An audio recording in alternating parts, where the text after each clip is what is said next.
வணக்கம். இந்த வீடியோவில் நம்ம வந்து ஸ்ட்ரிக்ட் லைபிலிட்டி அண்ட் அப்சல்யூட் லைபிலிட்டினா என்னன்னு பார்க்க போகிறோம். Strict liability and absolute liability பார்க்கறதுக்கு முன்னாடி டாட்ஸோட பேசிக் கான்செப்ட் என்னன்னு பார்ப்போம். ஸோ எக்ஸ் அண்ட் ஒய்னு 2 பர்சன்ஸ் இருக்காங்க.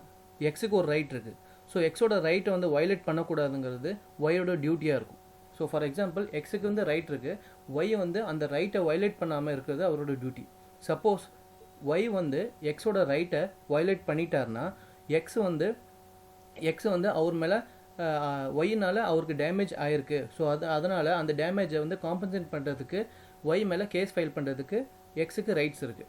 ஸோ இந்த நேரத்தில் வந்து அந்த ஒய்ங்கிற அவர் ஒரு ஃபால்ட் பண்ணியிருக்காரு, அதனால் அந்த லைபிலிட்டி அவர் கிரியேட் ஆகிருக்கு. ஸோ இதுதான் ஃபால்ட் பேஸ்ட் லைபிலிட்டி. ஜென்ரலாக டாட்ஸில் பார்த்தீங்கன்னா ஒரு பர்சன் வந்து ஒரு ஃபால்ட் பண்ணியிருப்பாங்க. ஸோ அதனால் ஒரு லைபிலிட்டி அவர் மேலே கிரியேட் ஆகும். ஸோ இதுதான் general concept fault based liability. So நம்ம இதில் வந்து பார்க்க போகிறது நோ ஃபால்ட் லைபிலிட்டி. இங்கே நோ ஃபால்ட் லைபிலிட்டினா என்னென்னா strict liability absolute liability 2 concept இருக்குது. ஸோ ஜென்ரலாக நம்ம டாட்ஸில் பார்த்தீங்கன்னா ஃபால்ட் லைபிலிட்டி அப்படின்னா என்னென்னா ஒரு பர்சன் ஒரு ஃபால்ட் பண்ணியிருப்பாங்க, அந்த ஃபால்ட்னால அவர் மேலே ஒரு லைபிலிட்டி கிரியேட் ஆகும், அதுதான் ஃபால்ட் லைபிலிட்டி. பட் ஆனால் இந்த கேஸில் நம்ம strict liability and absolute liability வந்து எதோட எக்ஸாம்பிள்னு பார்த்தீங்கன்னா நோ ஃபால்ட் லைபிலிட்டி. அதாவது ஒரு பர்சன் ஒரு ஃபால்ட் பண்ணியிருக்கே மாட்டாங்க, தப்பு பண்ணியிருக்கே மாட்டாங்க, பட் ஆனால் அவர் மேலே லைபிலிட்டி கிரியேட் ஆகும். அப்படி கிரியேட் ஆகும்போது ஒரு டேமேஜ் கிரியேட் ஆகிருக்கு பார்த்தீங்களா, அதுக்கு காம்பன்சேஷன் அவர் பே பண்ண வேண்டிய கண்டிஷனில் அவர் இருப்பார்.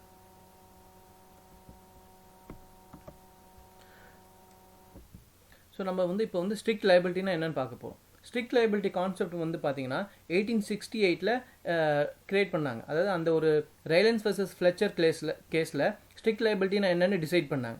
ஸோ இந்த கேஸோட ஃபேக்ட் என்னன்னு பார்த்தீங்கன்னா ரைலன்ஸ் ஃப்ளெச்சர்ஸ் 2 பேருமே பக்கத்து வீட்டில் இருக்கிறாங்க, ஓகேவா.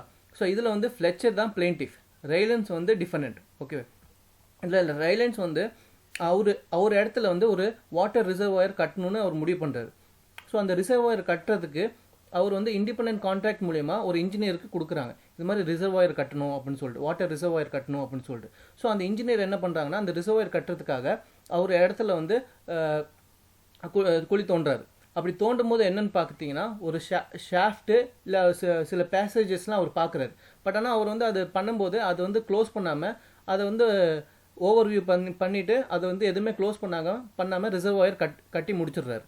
கட்டி முடிச்சுட்டு அந்த ரிசர்வாயரில் தண்ணியை வந்து ஃபில் பண்ணுறாங்க. அப்படி ஃபில் பண்ணும்போது அந்த ஷாஃப்ட்டு அந்த பேசேஜ் இருந்துச்சு பார்த்தீங்களா, ஸோ அது வழியாக அந்த தண்ணிலாம் என்னென்னு பார்த்தீங்கன்னா ஃப்ளெச்சரோட இடத்துக்கு அங்கே போய் அவர் இடத்துல இருந்த மைன்ஸ் வந்து டேமேஜ் பண்ணிடுது. ஸோ அப்படி டேமேஜ் பண்ணும்போது ஃப்ளெச்சர் வந்து ரைலன்ஸ் மேலே கேஸ் போடுறாரு. என்னன்னா இது மாதிரி அவர் வாட்டர் ரிசர்வாயர் கட்டும்போது அதுலேருந்து தண்ணி வந்து வெளியே வந்து என்னோட மைன்ஸ் வந்து டேமேஜ் பண்ணிருச்சு. ஸோ அதனால அந்த டேமேஜஸ்க்கு ரைலன்ஸ் தான் லைபிள். ஸோ அதுக்கு அவர் காம்பன்சேஷன் கொடுக்கணும்னு ஃப்ளெச்சர் வந்து ரைலன்ஸ் மேலே கேஸ் ஃபைல் பண்ணுறாங்க.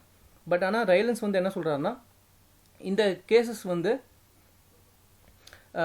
நான் வந்து இந்த ரிசர்வாயர் வந்து ஒரு இண்டிபெண்டன்ட் கான்ட்ராக்ட் மூலிமா இன்ஜினியர் கொடுத்துருக்கேன். ஸோ இதில் வந்து எனக்கு விஷயம் எதுவுமே தெரியாது.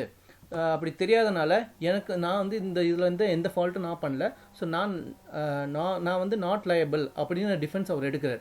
பட் ஆனால் ஜட்ஜ்மெண்ட் மூலிமா என்ன சொல்கிறாங்கன்னா அந்த விஷயங்கள் வந்து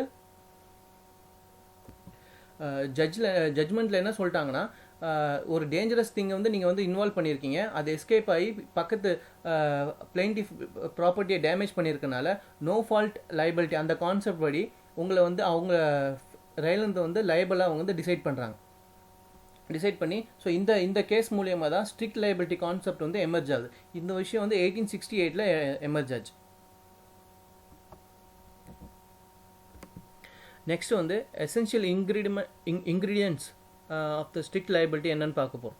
ஸோ வந்து ஒரு ஸ்ட்ரிக்ட் லைபிலிட்டியோட எசென்ஷியல் இன்க்ரீடியன்ட்ஸ் என்னன்னு பார்த்தீங்கன்னா நான் natural use of the land இருக்கணும்.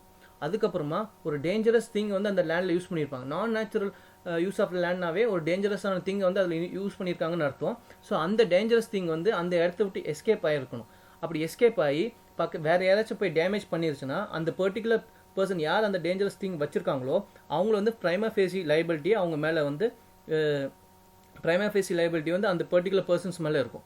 ஸோ ஸ்ட்ரிக்ட் லைபிலிட்டியில் வந்து ஒரு நான் நேச்சுரல் யூஸ் பண்ணியிருக்கணும். அந்த நான் நேச்சுரல் யூஸ் பண்ணும்போது டேஞ்சரஸ் திங்ஸ் வந்து அதில் இன்வால்வ் ஆகிருக்கும்.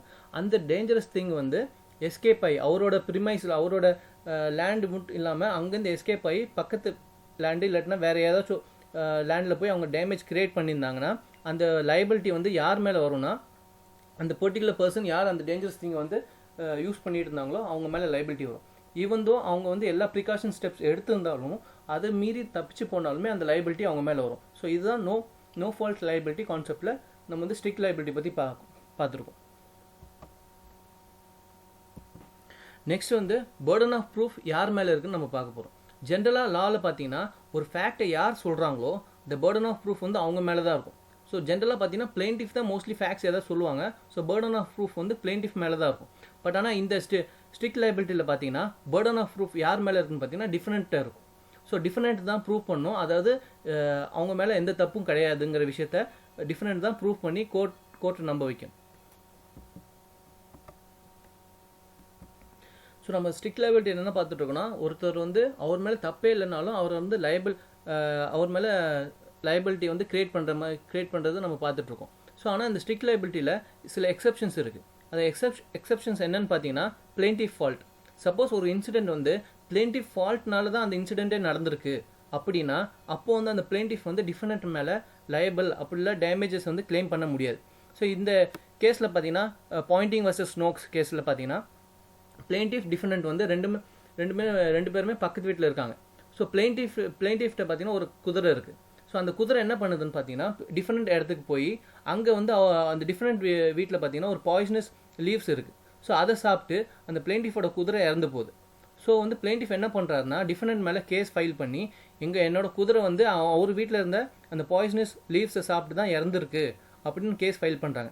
பட் ஆனால் இந்த ஜட்ஜ்மெண்ட்டில் என்ன சொல்லிட்டாங்கன்னா அந்த பிளெயின்டிஃபோட குதிரை தான் டிஃப்ரெண்ட் இடத்துக்கு போய் அந்த பாய்சனஸ் லீவ்ஸை சாப்பிட்டு இறந்துருக்கு. ஸோ அதனால் இது வந்து பிளெயின்டிஃபோட ஃபால்ட்டு. ஸோ அதனால் பிளெயின்டிஃப் ஃபால்ட்னால அந்த பிளெயின்டிஃப் வந்து டிஃபரெண்ட்டை காம்பன்சேஷன் கிளைம் பண்ண முடியாது. இந்த இடத்துல டிஃபரெண்ட்டோட ஃபால்ட் எதுவுமே கிடையாது. அதே இந்த ஸ்ட்ரிக்ட் லைபிலிட்டி மூலமா டிஃபரெண்ட்டை நம்ம லைபிளாக சொல்ல முடியாது அப்படிங்கிற லைபிள்னு சொல்ல முடியாது. ஸோ இந்த கேஸ் மூலமா பிளெயின்டிஃப் ஃபால்ட் இருந்துச்சுன்னா அந்த ஸ்ட்ரிக்ட் லைபிலிட்டியிலேருந்து டிஃபரெண்ட்டை வந்து ரிலீவ் பண்ணிடலாம் அப்படிங்கிற எக்ஸப்ஷன் வந்து இந்த கேஸில் தான் சொல்கிறாங்க. நெக்ஸ்ட் எக்ஸப்ஷன் என்னன்னு பார்த்தீங்கன்னா ஆக்ட் ஆஃப் காட். இங்கே ஆக்ட் ஆஃப் காட் என்னன்னு பார்த்தீங்கன்னா இப்போ ஃபார் எக்ஸாம்பிள் எர்த்குவேக், சுனாமி அந்த மாதிரி விஷயங்கள்லாம் நடக்கிறதுலாம் ஆக்ட் ஆஃப் காட் நம்ம சொல்லுவோம். ஸோ ஒரு விஷயம் வந்து டேஞ்சரஸ் திங் ஈவன் இன்வால்வ் பண்ணி வச்சிருந்து அது வந்து ஆக்ட் ஆஃப் காட்னால அந்த டேஞ்சரஸ் திங் எஸ்கேப் ஆகி பிளெயின்டிஃப் இடத்துக்கு போய் அதனால ஒரு டேமேஜ் கிரியேட் ஆனால் அந்த நேரத்தில் டிஃபரெண்ட்டை வந்து லைபிளாக கிரியேட் பண்ண முடியாதுன்னு இந்த எக்ஸப்ஷன் மூலிமா சொல்கிறாங்க. ஸோ இந்த கேஸில் நிக்கோலஸ் வர்சஸ் மார்ஷ்லேண்டில் பார்த்தீங்கன்னா டிஃபரெண்ட் வந்து ஒரு ஆர்டிஃபிஷியல் லேக் வச்சுருக்காரு. ஸோ வந்து அது ஒரு பல வருஷத்துக்கு முன்னாடி அதை கட்டி வச்சு யூஸ் பண்ணிகிட்டு இருக்காங்க. ஒரு பர்டிகுலர் டேயில் பார்த்தீங்கன்னா அதிகமான மழை பெஞ்சு அந்த ஆர்டிஃபிஷியல் லேக் உடஞ்சி பிளெயின்டிஃபோட ப்ராப்பர்ட்டியை டேமேஜ் பண்ணிருச்சு. ஸோ அதனால பிளெயின்டிஃப் வந்து டிஃபரெண்ட் மேலே கேஸ் ஃபைல் பண்ணுறாங்க இந்த டேமேஜஸ்க்கு டிஃபரெண்ட் தான் லைபிள் அப்படின்னு சொல்லிட்டு. பட் ஆனால் ஜட்ஜ்மெண்ட்டில் என்ன சொல்லிட்டாங்கன்னா இது வந்து ஒரு ஆக்ட் ஆஃப் காட்னால அந்த பிரிட்ஜ் ஆர்டிஃபிஷியல் லேக் வந்து உடஞ்சிருக்கு. ஸோ அதனால டிஃபரெண்ட்டை இந்த கேஸில் லைபிளாக ஆக்க முடியாது. ஸோ வந்து இது act of God strict liability இது அந்த டிஃபரெண்ட் மேலே வந்து ஸ்ட்ரிக்ட் லைபிலிட்டி மூலிமா டிஃபரெண்ட்டை லைபிளாக ஆக்க முடியாது அப்படின்னு சொல்லி அந்த எக்ஸப்ஷனை கிரியேட் பண்ணுறாங்க. ஸோ ஃபர்ஸ்ட் கண்டிஷன் எக்ஸப்ஷன் என்னன்னு பார்த்தீங்கன்னா பிளெயின்டிஃப் ஃபால்ட். செகண்ட் எக்ஸப்ஷன் பார்த்தீங்கன்னா act of God. So third exception என்னன்னு பார்த்தீங்கன்னா common benefit of plaintiff and different. இப்போ ஃபார் எக்ஸாம்பிள் வந்து ஒரு டேஞ்சரஸ் திங்கை பிளெயின்டிஃப் அண்ட் டிஃபரெண்ட் வந்து கொண்டு வந்து ஒரு இடத்துல வச்சிருக்காரு. பட் ஆனால் அந்த டேஞ்சரஸ் திங் மூலயமா பிளெயின்டிஃப்க்கும் பயன் அடையுது டிஃபரெண்ட்டுக்கும் பயன் அடையுதுன்னா அந்த டேஞ்சரஸ் திங்கால ஏதாச்சும் பிளெயின்டிஃப்க்கு ஏதாச்சும் ஒரு டேமேஜ் கிரியேட் ஆகுதுன்னா அந்த நேரத்தில் பிளெயின்டிஃப் வந்து டிஃபரெண்ட் மேலே ஒரு கேஸ் ஃபைல் பண்ணி அவரை லைபிளாக ஆக்க முடியாதுன்னு சொல்கிறாங்க. ஸோ இந்த பாக்ஸ் வர்சஸ் ஜூப் கேஸில் டிஃபரெண்ட் வந்து ஒரு ரிசர்வாயர் வச்சுருக்காங்க. டிஃபரெண்ட் பிளெயின்டிஃப் ரெண்டு பேருமே ஒரு மல்டி ஸ்டோர் பில்டிங்கில் ரெண்டு பேருமே தங்கியிருக்காங்க. அதில் டிஃபரெண்டோட ரிசர்வாயர் மேலே இருக்குது. ஸோ அது வந்து சில பார்ட்லி ஆக்ஷன்னால் அது டேமேஜ் ஆகி அது பிளெயின்டிஃபோட ப்ராப்பர்ட்டியை டேமேஜ் பண்ணிடுது. ஸோ இந்த நேரத்தில் வந்து பிளெயின்டிஃப் வந்து டிஃபரெண்ட் மேலே கேஸ் ஃபைல் பண்ணி அந்த டேமேஜஸ்க்கு அவர் தான் காம்பன்சேட் பண்ணணும்னு கேட்குறாரு. ஸோ ஆனால் ஜட்ஜ்மெண்ட்டில் என்ன சொல்கிறாங்கன்னா, அந்த ரிசர்வாயரில் பிளெயின்டிஃப் டிஃபெண்டன்ட் எல்லாருமே சேர்ந்து தான் யூஸ் பண்ணிகிட்ருக்காங்க. அவங்களோட இதில் வந்து பிளெயின்டிஃபும் பெனிஃபிட் அடைஞ்சிருந்தார். ஸோ அதனால் பிளெயின்டிஃப் வந்து டிஃபெண்டன்ட் மேலே டேமேஜஸ்க்கு காம்பன்சேஷன் கிளைம் பண்ண முடியாதுன்னு இந்த கேஸில் சொல்லியிருக்காங்க. நெக்ஸ்ட் எக்ஸப்ஷன் என்னன்னு பார்த்தீங்கன்னா, ஆக்ட் ஆஃப் ஸ்ட்ரேஞ்சர். நம்ம ஏற்கனவே வந்து ரைலன்ஸ் வர்சஸ் ஃப்ளெச்சர் கேஸ் பார்த்துருக்கோம். ஸோ அதில் வந்து இப்போ ஃபார் எக்ஸாம்பிள் வந்து அசியூம் பண்ணிக்கோங்க, அந்த ரிசர்வாயர் கட்டும்போது அந்த ஷாஃப்ட்டு அந்த பேசேஜ் மூலயமா தண்ணி போய் தான் டேமேஜ் கிரியேட் ஆச்சு. சப்போஸ் அதை வந்து கரெக்டாக அந்த இன்ஜினியர் வந்து ஒழுங்காக அந்த ஷாஃப்டெல்லாம் க்ளோஸ் பண்ணியிருந்தா எந்த டேமேஜஸும் கிரியேட் ஆகிருக்காது. ஸோ அவர் வந்து அந்த இன்ஜினியர் வந்து ஒழுங்காக க்ளோஸ் பண்ணிட்டாங்க அப்படின்னு அசியூம் பண்ணிக்கோங்க. ஸோ அப்போ வந்து ஒரு தேர்ட் பர்சன் ஸ்ட்ரேஞ்சர் வந்து அந்த ஷாஃப்ட்டு அந்த பேசேஜை வந்து ரிமூவ் பண்ணியிருந்து அதுக்கப்புறமா ஃப்ளெச்சரோட இடத்த டேமேஜ் பண்ணியிருந்தா ஃப்ளெச்சர் வந்து ரைலன்ஸ் மேலே ஸ்ட்ரிக்ட் லைபிலிட்டி மூலயமா ஆக்ஷன் வந்து டேமேஜஸ்க்கு கிளைம் பண்ண முடியாது. காரணம் என்னென்னா, ஒரு தேர்ட் பர்சன் ஸ்ட்ரேஞ்சர்னால தான் அந்த வாட்டர் வந்து அவங்க பக்கத்து ஃப்ளெச்சர் வீட்டுக்கு போய் அந்த டேமேஜஸ் கிரியேட் ஆகிருக்கு. ஸோ வந்து அவர் வந்து கரெக்டான ஸ்டெப்ஸ்லாம் எடுத்து அது ப்ரிகாஷன் ஸ்டெப்ஸ்லாம் எடுத்து ப்ரொடெக்ட் பண்ணி வச்சுருந்துருக்காரு. பட் ஆனால் தேர்ட் பர்சன் வந்து அதை ரிமூவ் பண்ணியிருந்தாங்கன்னா அதனால தான் அந்த டேமேஜ் கிரியேட் ஆயிருக்கு அப்படின்னு ரைலன்ஸ் வந்து டிஃபென்ஸ் எடுத்தாங்கன்னா அதை கோர்ட்டை கண்டிப்பாக அக்செப்ட் பண்ணிக்கும். ஸ்ட்ரிக்ட் லைபிலிட்டி மூலயமா அவருக்கு வந்து அதை லைபிள்னு அவங்க ரைலண்டை வந்து லைபிள்னு டிசைட் பண்ணியிருக்க மாட்டாங்க. ஸோ ஒரு ஆக்ட் ஆஃப் ஸ்ட்ரேஞ்சர்னால ஏதாச்சும் ஒரு விஷயம் வந்து டேமேஜஸ் கிரியேட் ஆனிச்சுன்னா டிஃபெண்டன்ட் வந்து அந்த எக்ஸப்ஷன் வச்சுக்கிட்டு அவர் லைபிள்லேருந்து தப்பிச்சுக்கலாம். நெக்ஸ்ட் எக்ஸப்ஷன் என்னன்னு பார்த்தீங்கன்னா, ஸ்டாச்சுட்டரி அத்தாரிட்டி. அதாவது ஒரு பர்டிகுலர் பர்சன் வந்து அவருக்கு ஒரு அஃபிஷியல் கெப்பாசிட்டி மூலயமா ஒரு ஆக்ஷன் பண்ணுறாங்க. ஸோ வந்து ஒரு அஃபிஷியல் கெப்பாசிட்டியில் ஒரு ஆக்ஷன் பண்ணுறாங்க. அதனால் ஏதாச்சும் ஒரு டேமேஜஸ் கிரியேட் ஆனிச்சுன்னா அவர் மேலே அந்த டேமேஜஸ்க்கு கிளைம் பண்ண முடியாது அப்படிங்கிறது இந்த ஸ்டாச்சுட்டரி அத்தாரிட்டி. ஸோ இந்த கேஸில் பார்த்தீங்கன்னா கிரீன் வர்சஸ் செல்சி வாட்டர் கோ. இதில் டிஃபரெண்ட் கம்பெனிஸ் பார்த்தீங்கன்னா ஒரு வாட்டர் சப்ளை பண்ணுறது அஃபிஷியல் கெப்பாசிட்டியில் அவங்க வாட்டர் சப்ளை பண்ணிட்டு இருக்காங்க. ஸோ அவங்களோட பிலாங்கிங்ஸ் வந்து ஒன்று வந்து பர்ஸ்ட் அவுட் ஆகி அந்த பிளெயின்டிஃபோட ப்ராப்பர்ட்டிக்குள்ளே தண்ணி வந்து பூந்துருச்சு. ஸோ அதனால பிளெயின்டிஃபோட ப்ராப்பர்ட்டி வந்து கொஞ்சம் டேமேஜ் ஆயிருக்கு. பட் ஆனால் இது வந்து அவர் கேஸ் ஃபைல் பண்ணும்போது கோர்ட்டில் என்ன சொல்லிட்டாங்கன்னா, ஜட்மெண்ட்டில் என்ன சொல்லிட்டாங்கன்னா, அவர் வந்து அந்த அஃபிஷியல் கெப்பாசிட்டியில் பண்ணிட்டு இருக்கிறதுனால அந்த எந்த நெக்லிஜென்ஸும் ப்ரூஃப் பண்ண முடியாதனால அவரை வந்து ஸ்ட்ரிக்ட் லைபிலிட்டி மூலயமா லைபிள் ஆக்க முடியாது. சப்போஸ் நெக்லிஜென்ஸ் அவன் அஃபிஷியல் கெப்பாசிட்டியில் மூலியமாக பண்ணும்போது நெக்லிஜென்ஸ் ப்ரூவ் பண்ணிட்டாங்கன்னா அவர் வந்து லைபிள் ஆவாங்க. பட் ஆனால் நெக்லிஜென்ஸ் இல்லாமல் வேறு ஏதாச்சும் ரீசன்னால டேமேஜ் ஆயிருந்தாங்கன்னா அப்போது வந்து இந்த ஸ்ட்ரிக்ட் லைபிலிட்டியில் அவங்களால அந்த அவங்கள வந்து டேமேஜஸ் அவங்ககிட்ட கிளைம் பண்ண முடியாது, காம்பன்சேஷன் அவங்ககிட்ட கிளைம் பண்ண முடியாதுன்னு ஜட்மெண்ட்டில் சொல்லியிருக்காங்க. நெக்ஸ்ட் டாபிக் வந்து பார்த்தீங்கன்னா அப்சல்யூட் லைபிலிட்டி. ஸோ இதில் வந்து ஃபர்ஸ்ட் நம்ம ஸ்ட்ரிக்ட் லைபிலிட்டி என்னன்னு பார்த்துறோம். இப்போ வந்து அப்சல்யூட் லைபிலிட்டி என்னன்னு பார்க்க போகிறோம். ஸோ ஸ்ட்ரிக்ட் லைபிலிட்டியில் பார்த்த வரைக்கும் பார்த்தீங்கன்னா எந்த தப்பும் பண்ணாமல் இருந்தும் சில பேர் அந்த பர்டிகுலர் டிஃபெண்டன்ட்டை வந்து லைபிள் ஆக்க முடியும். பட் ஆனால் அதுக்கப்புறம் ஒரு 5 எக்ஸப்ஷன்ஸ் நம்ம என்னன்னு பார்த்துருக்கோம். 5 எக்ஸப்ஷன்ஸ் என்னன்னு பார்த்தோம். பட் ஆனால் அப்சல்யூட் லைபிலிட்டியில் அந்த மாதிரி எக்ஸப்ஷன்ஸ் எதுவுமே கிடையாது. ஸோ ஃபார் எக்ஸாம்பிள் ஒரு ஃபால்ட் நடந்து ஒரு டேமேஜஸ் கிரியேட் ஆகிருக்கு, ஒரு டேஞ்சரஸ் திங்கை வச்சு ஒரு வந்து டேமேஜஸ் கிரியேட் ஆகிருக்கு அப்படின்னா அப்போது வந்து அந்த பர்டிகுலர் டிஃபெண்டன்ட் வந்து அந்த டேமேஜஸ்க்கு காம்பன்சேஷன் பே பண்ணி தான் ஆகணும். ஸோ ஆனால் ஸ்ட்ரிக்ட் லைபிலிட்டியில் பார்த்தீங்கன்னா சப்போஸ் அந்த 5 எக்ஸப்ஷன்ஸில் அவங்க ஏதாச்சும் டிஃபென்ஸ் எடுத்தாங்கன்னா கோர்ட் அக்செப்ட் பண்ணிக்கிறதுக்கு வாய்ப்பு இருக்குது. அக்செப்ட் பண்ணிட்டாங்கன்னா அந்த லைபிலிட்டிலேருந்து அவங்க வந்து வெளியே வந்துடலாம். பட் ஆனால் அப்சல்யூட் லைபிலிட்டியில் பார்த்தீங்கன்னா ஃபார் எக்ஸாம்பிள் டேஞ்சரஸ் திங்ஸ் வச்சிருந்து பிளெயின்டிஃபுக்கு ஏதாச்சும் டேமேஜ் கிரியேட் ஆயிருந்துச்சுன்னா அந்த டிஃபெண்டன்ட் வந்து எந்த ஒரு டிஃபென்ஸும் எடுக்க முடியாது. அந்த டேமேஜஸ்க்கு அவங்க அந்த காம்பன்சேஷன் பே பண்ணி தான் ஆகணும். ஸோ இந்த ஸ்ட்ரிக்ட் லைபிலிட்டியில் நம்ம பார்க்கும்போது பார்த்தீங்கன்னா அதில் இண்டிவிஜுவல்ஸ் வந்து இன்வால்வ் பண்ணியிருப்பாங்க.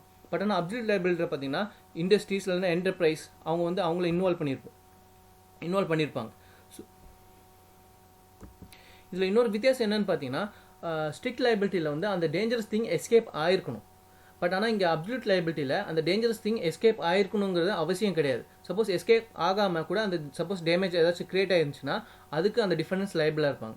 ஃபார் எக்ஸாம்பிள் இப்போ வந்து ஒரு கம்பெனியில் சில கேஸ் வந்து லீக் ஆகி அவங்க அந்த அவங்களோட லேண்டில் தான் இருக்குது, ஆனால் லீக் ஆகி அங்கேருந்து ஒர்க்கர்ஸ் அஃபெக்ட் ஆகி அவங்க இறந்து போயிட்டாங்கன்னா அப்போது வந்து அந்த டேஞ்சரஸ் திங் எஸ்கேப் ஆகலை, அந்த லேண்டு விட்டு எஸ்கேப் ஆகலை. பட் ஆனால் அப்சல்யூட் லைபிலிட்டியில் அந்த ஒர்க்கர்ஸ் இறந்து போயிருக்காங்க பார்த்தீங்களா, அதுக்கு அந்த கம்பெனி அந்த காம்பன்சேஷன் பே பண்ணி தான் ஆகணும்.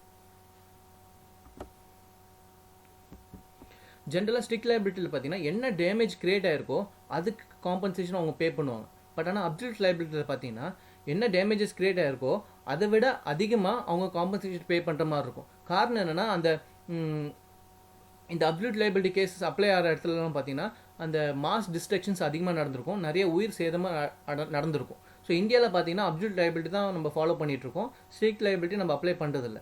ஸோ ஸ்ட்ரிக்ட் லைபிலிட்டி பார்த்தீங்கன்னா 19th century 1868 அப்போ தான் எஸ்டாப்ளிஷ் பண்ணாங்க. பட் ஆனால் அதை ஏற்கனவே சொன்ன மாதிரி லா எப்பயுமே எவால்வ் ஆகிட்டே இருக்கும். எப்படி நம்ம மக்கள் வந்து எப்படி மாறுறாங்களோ, சொசைட்டி எப்படி சேஞ்ச் ஆகி எவால்வ் ஆகுதோ, அதே நேரத்தில் மக்களுக்கு ஏத்தாப்புல லாவும் எவால்வ் ஆகி மக்களோட ரைட்ஸை ப்ரொடெக்ட் பண்ணுறதுக்கு இருக்கும். ஸோ அப்சல்யூட் லைபிலிட்டியில் பார்த்தீங்கன்னா அந்த காம்பன்சேஷன் பே பண்ணுறது வந்து அதிகமாக இருக்கும் கம்பேர்ட் டு ஸ்ட்ரிக்ட் லைபிலிட்டியில். அப்சல்யூட் லைபிலிட்டியோட எசென்ஷியல் இன்க்ரீடியன்ஸ் என்னன்னு பார்த்தீங்கன்னா என்டர்பிரைஸ்னால் என்னென்னா கம்பெனி, அதுதான் மீனிங். ஸோ அந்த கம்பெனி வந்து ஒரு ஹசார்டியஸ் ஆக்டிவிட்டியில் இன்வால்வ் ஆகிருக்கணும். ஸோ ஹசார்டியஸ் ஆக்டிவிட்டி மீன்ஸ் என்னென்னா சில கெமிக்கல் கேஸஸ் அதை இன்வால்வ் பண்ணியிருக்கலாம், இன்னும் வேறு ஏதாச்சும் ஆபத்தான விஷயங்களை இன்வால்வ் பண்ணி ஏதாச்சும் ஒரு கம்பெனி ஒர்க் பண்ணிட்டு இருக்காங்கன்னா அவங்கெல்லாம் அப்சல்யூட் லைபிலிட்டியில் வருவாங்க. சப்போஸ் அது இந்த கண்டிஷன்ஸில் அந்த ஹசார்டியஸ் திங் இல்லைன்னா அந்த டேஞ்சரஸ் திங் வந்து எஸ்கேப், அதாவது அவங்க ப்ரிமைஸை விட்டு எஸ்கேப் ஆகணும் அப்படிங்கிற அவசியம் கிடையாது. ஓகேவா? அந்த ப்ரிமைஸை விட்டு சப்போஸ் வெளியே இருக்க மக்களுக்கு தான் அஃபெக்ட் ஆகணும் அந்த மாதிரி கிடையாது. ஈவன் அந்த கம்பெனியில் இருக்கிற ஒர்க்கர்ஸ் டேமேஜ் ஆனாலுமே அந்த கம்பெனி வந்து அப்சல்யூட் லைபிலிட்டியில் வந்து அவங்க அதுக்கு கீழே வருவாங்க. அப்சல்யூட் லைபிலிட்டி கேஸோட அப்சல்யூட் லைபிலிட்டி இன்னொன்று கேஸ் இந்தியாவில் பார்த்தீங்கன்னா MC Mehta versus Union of India. So இதில் என்னென்னு பார்த்தீங்கன்னா Shriram foods and fertilise industries வந்து ஓலியம் கேஸ் வச்சு ஒரு ஒர்க் பண்ணிட்டு இருந்தாங்க. ஸோ அந்த கம்பெனியில் இருந்த ஒரு ஓலியம் கேஸ் லீக் ஆகி அங்கே இருக்க ஒர்க்கர்ஸ்க்கு வந்து டேமேஜ் ஆயிருக்காங்க. ஸோ அதனால் ஸ்ரீராம் அண்ட் ஃபுட் ஃபெர்டிலைசர்ஸ் வந்து அந்த ஒர்க்கர்ஸ்க்கு கிரியேட் ஆன டேமேஜஸ்க்கு அவங்க வந்து பே பண்ணி தான் ஆகணும். ஏன்னா இங்கிலீஷ் லா மூலிமா ஸ்ட்ரிக்ட் லைபிலிட்டி வந்து அவங்க வந்து ஃபாலோ பண்ணல. நம்ம இந்தியன் கோர்ட்ஸ் வந்து ஸ்ட்ரிக்ட் லைபிலிட்டி வந்து இங்கே அப்ளை ஆகாது. இது வந்து ஏன்னா மக்கள் வந்து அதில் ஒர்க்கர்ஸ் வந்து அதில் டேமேஜ் பாதிக்கப்பட்டிருக்காங்க. ஸோ அதனால் அதுக்கு தகுந்தாப்புல காம்பன்சேஷன் பே பண்ணி தான் ஆகணும் அப்படிங்கிற ஜட்ஜ்மெண்ட் இந்த கேஸில் கொடுத்துருக்காங்க. ஸோ நெக்ஸ்ட் என்ன கேஸ் பார்த்தீங்கன்னா போபால் கேஸ் ட்ராஜடி கேஸ். இந்த கேஸில் யூனியன் கார்பைட் கார்பரேஷன் வந்து மத்திய பிரதேஷில் போபால் சிட்டியில் ஒரு ஃபேக்ட்ரியை வந்து எஸ்டாப்ளிஷ் பண்ணியிருக்காங்க. ஸோ அந்த ஃபேக்ட்ரியில் பார்த்தீங்கன்னா எம்ஐசி மெத்தில் ஐசோசைனைட் அந்த பாய்சனஸ் கேஸை இன்வால்வ் பண்ணி அந்த ஃபேக்ட்ரி ரன் ஆகிட்டு இருக்கு. ஸோ அந்த கேஸ் வந்து வெளியே லீக் ஆகி, வெளியே மீன்ஸ் அந்த கம்பெனி ப்ரிமைஸ்குள்ளேயே லீக் ஆகி அங்கே இருக்க ஒர்க்கர்ஸ் வந்து அதனால் அஃபெக்ட் ஆகி இறந்து போயிருக்காங்க. ஸோ அதனால் நம்ம கவர்மெண்ட்ஸ் வந்து அது வந்து அவங்க அந்த கம்பெனி வந்து காம்பன்சேஷன் அப்சல்யூட் லைபிலிட்டியில் காம்பன்சேஷன் பே பண்ணணும்னு சொல்லியிருக்காங்க. பட் ஆனால் இந்த யூனியன் கார்பரேஷன் கம்பெனி வந்து யூஎஸ் பேஸ்ட் கம்பெனி. ஸோ அதனால் அவங்க வந்து அங்கே யூஎஸில் வந்து அந்த ஒரு கேஸ் ஃபைல் பண்ணியிருக்காங்க. அங்கே யூஎஸில் வந்து அந்த கேஸை டிஸ்மிஸ் பண்ணிட்டாங்க. காரணம் என்னென்னா அந்த ஜூரிஸ்டிக்ஷன் காரணத்தினால. ஸோ அதுக்கப்புறம் இந்தியா வந்து கவர்மெண்ட் வந்து போபால் கேஸ் டிசாஸ்டர் ஆக்ட்னு சொல்லி 1985 வந்து எனாக்ட் பண்ணி அந்த கம்பெனி வந்து அந்த விக்டிம்ஸ் யாரெல்லாம் பாதிக்கப்பட்டிருக்காங்களோ அவங்களுக்கு காம்பன்சேஷன் பே பண்ணி தான் ஆகணும் அப்படின்னு டிசைட் பண்ணியிருக்காங்க. ஸோ இந்த காம்பன்சேஷன் எப்படி இருக்குன்னு பார்த்தீங்கன்னா என்ன டேமேஜஸ் கிரியேட் ஆயிருக்கோ அதுக்கு ப்ரொபோஷனலாக பே பண்ணியிருக்க மாட்டாங்க, அதை விட அதிகமாக. ஏன்னா இது வந்து அப்சல்யூட் லைபிலிட்டியில் இருக்கிறதுனால அந்த என்டர்பிரைஸ் அவங்களோட கெப்பாசிட்டி பொறுத்து அதோட அதிகமாக அவங்க வந்து அந்த காம்பன்சேஷன் பே பண்ணணும்னு சொல்லிட்டு ஆர்டர் பண்ணியிருக்காங்க. நெக்ஸ்ட் வந்து difference between strict liability and absolute liability என்னன்னு பார்த்துருவோம். ஸோ ஸ்ட்ரிக்ட் லைபிலிட்டி என்னன்னா இண்டிவிஜுவல் இன்வால்வ் பண்ணியிருக்கும். அதுவே அப்சல்யூட் லைபிலிட்டி என்னன்னு பார்த்தீங்கன்னா என்டர்பிரைஸ்னா கம்பெனி இன்வால்வ் பண்ணியிருக்கும். இந்த ஸ்ட்ரிக்ட் லைபிலிட்டியில் அந்த டேஞ்சரஸ் திங் வந்து எஸ்கேப் ஆகிறது ரொம்ப முக்கியமான கண்டிஷன். அதாவது அவங்க இடத்துலேயே அது இருந்துச்சுன்னா அது ஸ்ட்ரிக்ட் லைபிலிட்டியில் வராது. பட் ஆனால் அதே அப்சல்யூட் லைபிலிட்டியில் பார்க்கும்போது அந்த எஸ்கேப் வந்து நெசசரி கண்டிஷன் கிடையாது. ஸோ தேர்ட் பாயிண்ட் பார்த்தீங்கன்னா ஸ்ட்ரிக்ட் லைபிலிட்டியில் சில எக்ஸப்ஷன்ஸை வந்து அவங்க டிஃபரெண்ட் கிளைம் பண்ணி அந்த ஸ்ட்ரிக்ட் லைபிலிட்டிலேருந்து அவங்க தப்பிச்சு போகிறதுக்கு வாய்ப்பு இருக்குது. பட் ஆனால் அப்சல்யூட் லைபிலிட்டியில் ஒன்ஸ் டேமேஜ் கிரியேட் ஆயிடுச்சுன்னா அந்த லைபிலிட்டிலேருந்து டிஃபரெண்ட் வந்து தப்பிக்கவே முடியாது. ஃபோர்த் பார்த்தீங்கன்னா லைபிலிட்டி வந்து எப்படி ஸ்ட்ரிக்ட் லைபிலிட்டியில் எப்படி கொடுப்பாங்கன்னா என்ன டேமேஜ் ஆயிருக்கோ அதுக்கு தகுந்தாப்புல காம்பன்சேஷன் பே பண்ணுவாங்க. பட் ஆனால் அப்சல்யூட் லைபிலிட்டியில் வந்து அந்த size of the enterprise, so வந்து அதில் வந்து அந்த size of the enterprise base பண்ணி என்ன காம்பன்சேஷன் கொடுக்கணும் கோர்ட்டை டிசைட் பண்ணுவாங்க. ஸோ இதுதான் absolute liability and strict liability.